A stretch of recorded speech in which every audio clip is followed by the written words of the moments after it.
শুরু করে দিচ্ছি মহান আল্লাহর নামে। তিনি দয়ার সাগর। বিশ্বনবীকে ভালোবেসে থাকলে চ্যানেলটি অবশ্যই সাবস্ক্রাইব করবেন এবং সম্পূর্ণ ভিডিওটি দেখবেন। চলুন ভিডিওটি শুরু করা যাক। একটি শিশু, 6 বছর বয়স। এতটুকু বয়স তখন বাবা নেই, জন্মের আগেই হারিয়ে ফেলেছেন।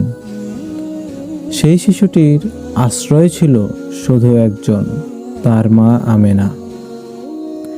একদিন মদিনার পথে রওনা হলেন মা আর ছেলে। সফরের উদ্দেশ্য স্বামীর কবর জিয়ারত।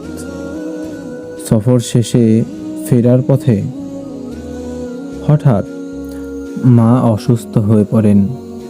শুকনো মরুভূমির মাঝে কারো বাস নেই, কোনো চিকিৎসা নেই।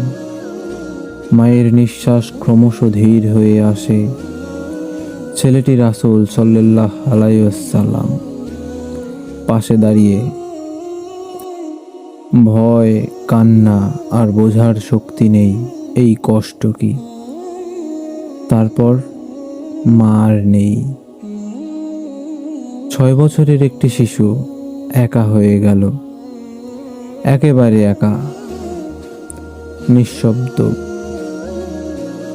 কেউ নেই যে বুকে টেনে বলবে, ভয় পেও না মা, আছি। ওখানেই সেই অজানায় মা আমেনা চিরনিদ্রায় শায়িত হলেন।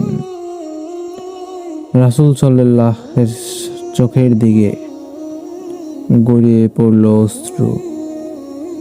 মায়ের দাফন শেষে শিশুটি চেয়ে থাকল শেষবারের মতো সেই কবরটার দিকে।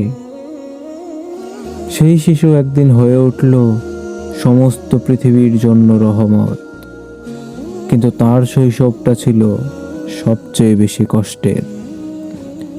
এই ছিল আল্লাহর পরিকল্পনা। একজন মানুষ যার হৃদয়ে থাকবে এতিমের ব্যথা, অসহায়ের কান্না, যিনি হতে পারেন রহমাতুল লিল আলামিন। ভিডিওটি ভালো লাগলে অবশ্যই লাইক করুন এবং একটি শেয়ার করুন। ধন্যবাদ।